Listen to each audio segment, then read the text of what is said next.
नमस्कार, मैं राकेश परमार और आप देख रहे हैं महत्वपूर्ण मुद्दा। मित्रों, महत्वपूर्ण मुद्दे में आज सबसे महत्वपूर्ण विषय तो यह था कि अगर पंडित जवाहरलाल नेहरू इसरो संस्थान के जगह मंदिर बनाए होते तो आज चंद्रयान चांद पर कैसे पहुंचता। सोशल मीडिया पर यह बात बहुत तैर रहा है। जब से चंद्रयान अपना काम सफल कर गया है, लोग अब अपनी सफलता का श्रेय अपने अपने को लेने पर तुले हुए हैं। दूसरे लोग कह रहे हैं कि यह बात बिल्कुल सही है कि अगर पंडित जवाहरलाल नेहरू इसरो नहीं बनाते, आईआईटी नहीं बनाते, एम्स नहीं बनाते, आईआईएम नहीं बनाते, बहुत सी संस्थान नहीं बनाते तो यह कैसे होता। बिल्कुल ठीक है। दूसरी तरफ लोग कह रहे हैं कि भाई यह बात भी सही है कि पंडित जवाहरलाल नेहरू ने इसरो का स्थापना किया, लेकिन यह भी सही है कि जिस वक्त पंडित जवाहरलाल नेहरू का कुत्ता दुनिया की सबसे बेहतरीन महंगी गाड़ी में घूमता था, स्वयं वो प्राइवेट जेट जहाजों में चला करते थे, उस वक्त हमारे साइंटिस्ट रॉकेट को साइकिल पर लाद करके ले जाने के लिए मजबूर थे। जब साइंटिस्टों के प्रयास से रॉकेट का साइज साइकिल से ऊपर हो गया तो वो बैलगाड़ी पर लेकर के गए। जिस वक्त हमारे वैज्ञानिक साइकिल और बैलगाड़ी पर रॉकेट और उसमें इस्तेमाल होने वाले इंस्ट्रूमेंट्स को ले जाने पर मजबूर थे, उस वक्त पंडित जवाहरलाल नेहरू अपने परिवार के साथ जहाज सरकारी पनडुब्बी में छुट्टियां मनाते थे, निजी विमान से घुमा करते थे और महंगी गाड़ियों में चला करते थे। मेरा अपना मानना है कि पंडित जवाहरलाल नेहरू के पास जितनी गाड़ियों की काफिला थी, उसमें से एक गाड़ी अगर हमारे वैज्ञानिकों को दान कर देते तो हमारे वैज्ञानिक बैलगाड़ी और साइकिल के से ऊपर हो जाते और शायद चंद्रयान इसके पहले पंडित जवाहरलाल नेहरू के समय में ही चांद पर चला गया होता, क्योंकि वैज्ञानिकों की दक्षता क्षमता उस वक्त भी वही थी जो आज है। विक्रम साराभाई से लेकर के एपीजे अब्दुल कलाम और सतीश धवन साहब अनगिनत नाम है। नाम की कोई हमारे यहाँ प्रतिभा की तो कोई कमी नहीं है, और ना ही प्रतिभा गिनवाने के लिए किसी के पास उतनी उंगलियां है या उतना गणित जानते हो कि वो प्रतिभा गिन सके। मेरा अपना मानना है कि यह बात निरर्थक है। पंडित जवाहरलाल नेहरू क्या किए, उनके समय में क्या हुआ, यह बात उसी तरह से निरर्थक है जितने निरर्थक आज भारतीय प्रवक्ता कर रहे हैं। एक चीज आज फिर जोर शोर से सुनने को मिली। 2008 में पंडित जवाहरलाल नेहरू के नाम पर चंद्रयान का वह स्थान का नाम रखा गया था, क्योंकि उस वक्त मनमोहन सिंह साहब सरकार में थे। आपको पता है ये चंद्रयान 3 था, इसके पहले चंद्रयान 1 गया और चंद्रयान 2 गया। चंद्रयान 1 को हमारे वैज्ञानिकों ने एक खास लोकेशन पर जानबूझ के तीव्र गति से ब्लास्ट करवाया ताकि वो ज्यादा से ज्यादा चांद की भूमि में धंस सके और भूमि का अध्ययन कर सके। जिस जगह पर चंद्रयान टकराया था उस जगह का नाम जवाहर रखा गया। कोई दिक्कत नहीं थी। पंडित जवाहरलाल नेहरू हमारे भारत के पहले प्रधानमंत्री थे, उनके नाम पर रखना कोई बहुत बड़ी बात नहीं है। उस दिन 14 नवंबर भी था, पंडित जवाहरलाल नेहरू का जन्मदिन बनता भी है, किसी ने कोई विरोध नहीं किया। श्रीहरिकोटा में तब अभी देश दुनिया का सर्वाधिक लोकप्रिय जननायक नरेंद्र मोदी तब गुजरात के मुख्यमंत्री थे। चंद्रयान प्रक्षेपण के दिन वो वहां पर जाना चाह रहे थे, लेकिन प्रोटोकॉल ने उनको जाने नहीं दिया। तो उन्होंने कहा कि भाई मैं चाहता हूं कि वैज्ञानिकों का हौसला अफजाई मैं स्वयं जाकर के करूं, और इसके लिए आप मुझे परमिशन दीजिए। उस दिन नहीं जाने दिया, उसके बाद जाने दीजिए। वैज्ञानिकों ने उनका अनुरोध को स्वीकार किया और मोदी जी वहां पर गए और जा करके उन्होंने वही भाषण दिया जो आज प्रधानमंत्री के रूप में दे रहे हैं। मतलब उन्होंने वैज्ञानिकों को बहुत बहुत बधाई दी और उनके साथ कहा कि आपके साथ आना, आपका दर्शन करना मेरे लिए सौभाग्य की बात है, और मैं ये जानना चाहता हूं कि वो कौन दिव्य पुरुष हैं जिनके पास इतनी क्षमता है कि चांद के पार, सूर्य के पार और बहुत बड़ी बड़ी कृतियां करते हैं। मतलब कुछ लोग जो कहते हैं कि हमारे प्रधानमंत्री फोटोफोबिया से ग्रसित हैं, उनका फोटो हर जगह चाहिए, आज प्रधानमंत्री है इसलिए इसरो सेंटर में जा रहे हैं, वह गलत हो रहा है। क्योंकि प्रधानमंत्री जब प्रधानमंत्री नहीं थे तब भी वहां गए थे। यह बात भी सही है और इस बात को भी मानना पड़ेगा। खैर, एक बात और कहते हैं देखिए, चंद्रायन-1 जब जा करके टकराया तो उस जगह का नाम जवाहर रखा गया। लेकिन जब चंद्रायन-2 गया, वो थोड़े से मिस्टेक से क्रैश लैंडिंग हो गई उसकी, मतलब वो जो उसका रोवर था वो खुला नहीं, जिससे उसका लैंडर से रोवर बाहर नहीं निकल पाया। लेकिन अपना वो काम बखूबी किया। जिस काम के लिए गया था वो चंद्रायन-3 से कम किया, लेकिन किया, क्योंकि वो बाकी सारे मशीन तो चल रहे हैं, सिर्फ अंदर का रोवर नहीं बाहर निकला है। वो भी एक सफल ही कार्यक्रम होगा। जो वो जगह पर गया उसका नाम तिरंगा रखा गया। अब इससे क्या साबित होता है कि उस वक्त नेहरू परिवार का शासन देश में नहीं था, मोदी जी का शासन था, इसलिए उस जगह का नाम तिरंगा रखा गया। अगर उस वक्त नेहरू परिवार का शासन होता तो उस जगह का नाम इंदिरा गांधी रखा जाता और तीसरे वाले का राजीव गांधी रखा जाता, या हो सकता है राहुल प्रियंका और वो जो बच्चे हैं वो नाम रखा जाता, या हो सकता है नेहरू 1, नेहरू 2, नेहरू 3 रखा जाता, तिरंगा नहीं रखा जाता। और आज जब चंद्रयान-3 सफल हुआ है, उस जगह का नाम शिव शक्ति रखा गया है। लोगों को इसमें पेट में दर्द है, दिक्कत हो रहा है कि भाई शिव शक्ति क्यों, अल्लाह शक्ति क्यों नहीं। अब ये सब विवाद का विषय है, लेकिन मेरा मानना है कि देश दुनिया में सर्वाधिक लोकप्रिय जननायक चाहते तो मोदी नाम भी रख सकते थे और आज के तारीख में उनको रोकने वाला कोई नहीं है। लेकिन उनको लगा कि नहीं, ये वैज्ञानिकों का चमत्कार है और तिरंगे की शान है, इसलिए इसका नाम तिरंगा होना चाहिए। और यह वैज्ञानिकों का चमत्कार है, भगवान भोले के आशीर्वाद है जो चंद्रमा पर पहुंचे हैं हम, इसलिए उसका नाम शिव शक्ति रखा जाना चाहिए। और भगवान शिव आदि पुरुष है, आदि गुरु है, हिंदू मुसलमान नहीं है। वो सत्य सनातन नहीं, वो भूमि के ही आदि पुरुष है। उसमें हिंदू मुसलमान सब है, क्योंकि हम तो मुसलमान बाद में बने ना। भगवान शिव तो आपसे पहले थे, मतलब आपके भी आगे हैं। उसमें बस राजनीतिक विरोध हो रहा है। लेकिन उन लोगों से मैं पूछना चाहूंगा कि जब उस भूमि का नाम जवाहर रखा गया तब आपने क्यों नहीं कहा कि भाई उस भूमि का नाम जवाहर की जगह आर्यभट्ट क्यों नहीं रखा गया, विक्रम साराभाई क्यों नहीं रखा गया, सतीश धवन क्यों नहीं रखा गया, एपीजे अब्दुल कलाम क्यों नहीं रखा गया। साइंटिस्ट के नाम पढ़ते को अगर साइंटिस्टों का योगदान था, तो जैसे आज प्रवक्ता कह रहे थे राशिद अली कि वैज्ञानिकों का तो कोई नाम नहीं है, तो चंद्रयान-1 में भी तो वैज्ञानिकों का नाम नहीं है, उसमें भी तो जवाहर ही रखा था। जवाहरलाल कौन से साइंटिस्ट थे भाई। खैर, मैं आज इस विषय पर नहीं, क्योंकि अनाप शनाप विषय है, हर आदमी अपनी अपनी बात कर रहा है। आज का जो महत्वपूर्ण मुद्दा यह है कि क्या भारतीय जनता पार्टी अपनी नादानियों से राहुल गांधी को ट्रेंड सेटर कर रही है। मतलब जो राहुल गांधी कर रहे हैं उसको भारतीय जनता पार्टी सेट करने में लगी हुई है, और राहुल गांधी ट्रेंड सेटर बनकर के उभर रहे हैं, क्योंकि हर उस बात का कॉपी करना, हर उस बात का आलोचना करना, हर उस बात में घुसना राहुल गांधी को माइलेज देने जैसा है। आपको नहीं लग रहा है? राजनीतिक समझदारी तो इसमें होती कि राहुल गांधी जो काम कर रहे हैं उसको नोटिस ही नहीं किया जाता। उसका एक दो उदाहरण दूंगा, बाकी बहुत ज्यादा मैं नहीं दूंगा, क्योंकि मैं नहीं चाहता राहुल गांधी को माइलेज मेरे मुंह से मिले। उसके लिए भाजपा प्रवक्ता काफी है। मध्य प्रदेश के छोटे से गांव के छोटे से अखबार में, मतलब मैं समझ रहा हूं कि अखबार का सर्कुलेशन 500,000 भी नहीं होगा। उस अखबार को 400-500 लोग भी पढ़ते होंगे कि नहीं मुझे नहीं मालूम। उसमें एक छोटा सा स्टेटमेंट छपा 50% कमीशन का, प्रियंका गांधी ने बोला, और एक छोटा सा स्टेटमेंट छपा। भारतीय जनता पार्टी के नादानी ने मध्य प्रदेश में 50 जगह प्रियंका गांधी के विरुद्ध एफआईआर कर दिया। अब वो मामला राष्ट्रीय समाचार बन गया।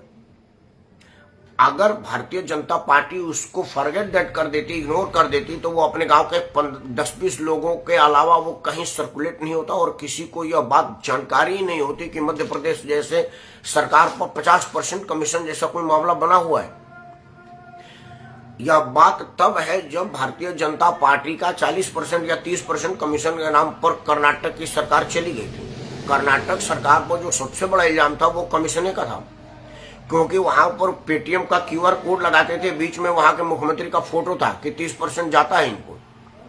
और जो कर्नाटक में सरकार जाने का बड़ा कारण, बड़ा आधार था, वो आधार कमीशन का इल्जाम था, और वो चूंकि वो आदमी कांग्रेस से आया हुआ था, ये सर मुंबई भारतीय जनता पार्टी का आदमी नहीं था, इसलिए कर्नाटक की कन्नड़ जनता यह मान गई कि भाई इसमें अगर संघ का संस्कार होता तो कुछ मिनट के लिए विश्वास भी किया जा सकता था। ये तो है कमीशन वाले संस्कार से आया हुआ। तो आदमी चोरी से जाता, हेरा फेरी से नहीं जाता। हमारे भोजपुरी में कहा होता कि जात स्वभाव कभी ना छूटे, और टांग उठा के कुकुर मुते। मतलब कुत्ता चाहे वो पंडित जवाहरलाल नेहरू वाला जहाज में चलने वाला हो या हमारे गांव का हमारा गली में चलने वाला कुत्ता हो, जब मुतेगा तो टांग उठा के मुतेगा, क्योंकि उसका स्वभाव है। तो कर्नाटक की जनता ने माना कि भाई ये स्वभाव है, ये सब चोरकट पार्टी में पहले रहा है, कमीशन का काम किया हुआ है, तो यहां भी आया होगा तो यही कर रहा होगा, जो इस पर इल्जाम है वो सही होगा। इस दूध के जले से अगर आप छाछ फूक के नहीं पी रहे हैं, मतलब आपने कहावत नहीं पढ़ा है। वही राहुल गांधी का मामला बन रहा है। राहुल गांधी जो जो कर रहे हैं, भाजपा अति उत्साह में उसको ट्रेंड सेट कर दे रही है और उसी रास्ते पर जा रही है। नरेंद्र मोदी को इस विषय पर विचार करना पड़ेगा, क्योंकि 2024 चुनाव में अभी समय है। उसके पहले मध्य प्रदेश, राजस्थान और छत्तीसगढ़ का चुनाव है। मैं ये मान भी लेता हूं कि इन तीनों जगह में आप ही की सरकार आएगी, आप ही रिपीट करेंगे। तब भी एक बात आपको समझना चाहिए कि लोकसभा का चुनाव अलग मुद्दे पर होता है और राज्य सरकारों के चुनाव अलग मुद्दे पर होती है। लोकसभा के चुनाव में आपका चेहरा होगा और वहां की नफा नुकसान भी आप ही का होगा, और इस देश की जनता के सामने एक मुद्दा उनके दिमाग में बैठ गया तो मामला बिगड़ सकता है।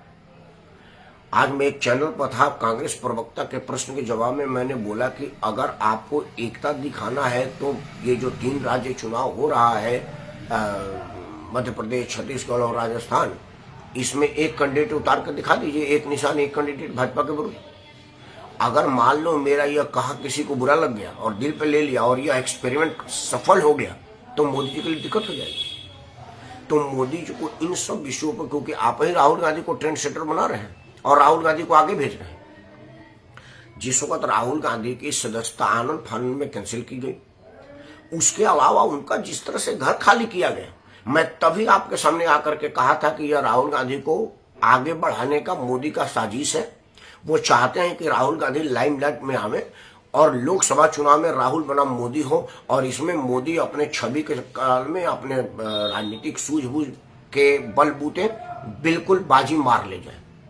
लेकिन मैं समझ रहा हूं कि नरेंद्र मोदी शायद भारत के जनमानस को बढ़िया से नहीं समझ पा रहे, क्योंकि यह जनमानस राहुल गांधी के पिता राजीव गांधी को 415 सीट दी थी, और सिर्फ एक विश्वनाथ प्रताप के एक इल्जाम पर, जो अब तक साबित नहीं हो सका कि बोफोर्स में दलाली ली गई है क्वातरिची के द्वारा, और क्वातरिची के माध्यम से राजीव गांधी के पास पैसा गया है। देश की जनता ने उनको 415 से 40 पर ले दिया है। 415 तो नरेंद्र मोदी चुनाव भी नहीं लड़ते, राजीव गांधी तो 415 जीत के आए थे। मिस्टर क्लीन की छवि का ये हाल हुआ। इंदिरा गांधी को आयरन लेडी कहा जाता था। मैं नहीं जानता कि अटल बिहारी वाजपेयी ने कहा या नहीं कहा, हालांकि एक साक्षात्कार में अटल जी ने कहा था कि यह झूठ प्रचार है, मैंने आयरन लेडी नहीं कहा। हाँ, मैं इंदिरा गांधी का सम्मान जरूर करता हूँ, सम्मान करना ही बहुत है। अटल बिहारी वाजपेयी जैसा आदमी अगर किसी का सम्मान करता है तो निरर्थक नहीं कर सकता, वो उसका कारण है। तो इंदिरा गांधी को इस देश ने हरवा दिया था। इंदिरा के विरुद्ध पूरे देश भर में लहर बना था। पता चला कि अब गांधी परिवार का खात्मा हो जाएगा, लेकिन बहुत कम समय में इंदिरा जी का वापसी हुआ। जनता ने बोला आधी रोटी खाएंगे, इंदिरा को बुलाएंगे। इन सब बातों को ध्यान में रखते हुए भारतीय जनता पार्टी को, हालांकि भारतीय जनता पार्टी के प्रवक्ता बड़े सुलझे पढ़े लिखे और तार्किक ढंग से अपनी बात रखते हैं, इसमें कहीं कोई दो राय नहीं है। आप प्रवक्ताओं की तरह से गलथेथी नहीं करते और बेमतलब की बात नहीं बोलते, लेकिन यह जो ट्रेंड सेटर आप बना रहे हैं अपने राजनीतिक बयानबाजियों से, अपने राहुल विरोध के प्रथम एजेंडा प्रथम से, उससे राहुल गांधी को फायदा पहुंच रहा है। और आपको लग रहा है कि राहुल गांधी को फायदा पहुंचा करके मैं ममता बनर्जी के ऊपर कर दूंगा, चंद्रबाबू नायडू के ऊपर कर दूंगा, अखिलेश यादव को ऊपर कर दूंगा, नीतीश कुमार को ऊपर कर दूंगा, तो यह आप भूल कर रहे हैं। क्योंकि ये सारे लोग राहुल गांधी को ऊपर नहीं कर सकते, ऊपर मान ही नहीं सकते, क्योंकि इंडिया गठबंधन अपने अपने क्षेत्रों में अपने अपने बलबूते चुनाव लड़ेगी। वो बेशक गठबंधन का नाम इंडिया होगा, वो अलग बात है, लेकिन पश्चिम बंगाल का नेतृत्व ममता बनर्जी ही करेगी, बिहार का नेतृत्व नीतीश कुमार ही करेंगे, महाराष्ट्र का नेतृत्व शरद पवार ही करेंगे, दक्षिण का नेतृत्व पी चिदम्बरम या स्टालिन या और जो लोग वहां के हैं वही लोग करेंगे।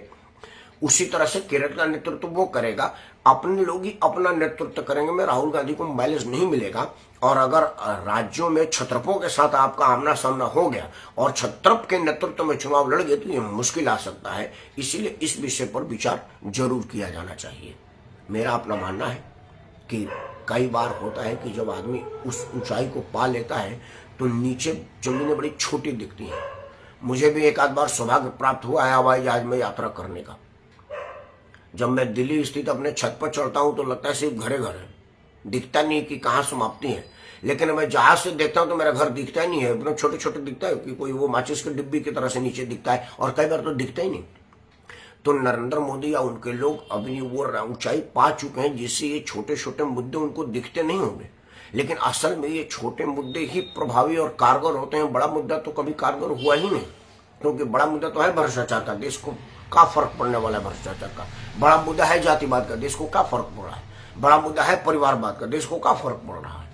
देश को फर्क पड़ा कि अच्छा 20,000 करोड़ का दलाली ले लिया, सरकार गिर गई। देश को फर्क, अच्छा कोयला में घोटाला ले हो गया, 1,76,000 करोड़ कहाँ, सरकार गिरा दी। अच्छा कोयला आवंटन में घोटाला हो गया, सरकार गिरा दी। 2G में घोटाला हुआ, सरकार गिरा दी। यह सब चीज भारतीय जनता पार्टी को सोचना पड़ेगा। राहुल गांधी के कई ऐसे मुद्दों को जिसको भाजपा ने लपक करके ट्रेंडसेटर बनाया है, मैं उसका बखान इसलिए नहीं किया कि कम बोलना, ज्यादा समझना और ना बोलना तो बिल्कुल बहुत बढ़िया समझना के नीति को मैं मानता हूं और आपसे अनुरोध करता हूं कि आप भी इस नीति को मानिए। खैर 2024 चुनाव से पहले 3 राज्य की चुनाव है और तीनों राज्यों के चुनाव में अपनी अपनी समस्याएं हैं। राष्ट्रीय स्तर पर क्या पृष्ठभूमि बनती है, मैं यहाँ किसी के प्रचार के लिए नहीं बैठा हूँ, लेकिन मैं एक सामाजिक कार्यकर्ता हूँ। सामाजिक मुद्दा और सामाजिक चेतना को समझने की कोशिश करता हूँ। तो मैं यह जरूर समझा कि चाहे वो चंद्रयान की लड़ाई हो या और मुद्दे की लड़ाई हो, हर मुद्दे पर लपक करके जवाब देना, सामने वाले को माइलेज देना होगा।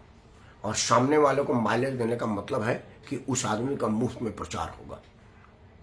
मुझे नहीं लगता कि राहुल गांधी की पार्टी के लोग उतना प्रचार करते होंगे जितना राहुल गांधी के विरोधी राहुल गांधी को प्रचार देते हैं। और भारतीय जनता पार्टी तो एक छत्र काम करती है कि राहुल गांधी को प्रचार में बनाए रहती है, क्योंकि राहुल बनाम मोदी हो, इससे उनको फायदा हो, या उनका विचार होता है। लेकिन कई बार जो आप सोचते हैं वो होता नहीं है। और अगर ऐसा होगा तो मुझे बड़ा अफसोस होगा, क्योंकि अभी पिछले 9 साल से, जो कि अब 10वां साल में प्रवेश हो गया है, एक स्पष्ट निर्णय लेने वाला राष्ट्रनायक देश में उभर करके आया है।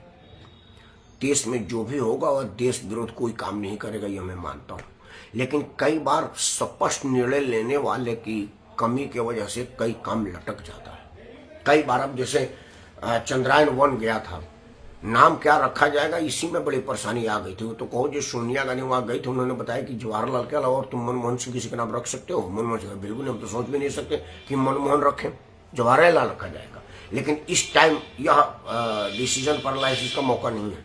खाता ना भाई, जो मोदी शाह कहे वही सही। और हो सकता है इसमें आपको तानाशाही की बू आ रही होगी, लेकिन शासन तानाशाही से ही चलता है। शासन में ढूल मूल रवैया नहीं अपनाया जाता और ढूल मूल से शासन चल नहीं पाता है। इन सब विषयों को ध्यान में रखते हुए भारतीय जनता पार्टी को इन विषय पर गंभीरता से सोचना पड़ेगा। और मैं समझता हूं कि अगर आप सोच लेंगे तो बढ़िया ही सोचेंगे, क्योंकि आपके सोच को दुनिया सलाम करती है। मैंने किया तो क्या किया। खैर, चंद्रयान 3 की सफलता और उस स्थान का भगवान शिव के नाम पर रखने की मैं सराहना करता हूं और मोदी को इस काम के लिए बारंबार प्रणाम करता हूं, बहुत बहुत धन्यवाद देता हूं। और आपसे आग्रह करता हूं कि सबसे पहले तो आप इस वीडियो को लाइक करें, चैनल को सब्सक्राइब करें और इसे सभी समूह में साझा करें, क्योंकि साझा करने से समस्या अपने समाधान को प्राप्त करती है। और अगर समस्या का समाधान मिल गया तो समस्या मुक्त हो जाता है आदमी। जय हिंद, जय भारत, जय विज्ञान, मेरा भारत महान।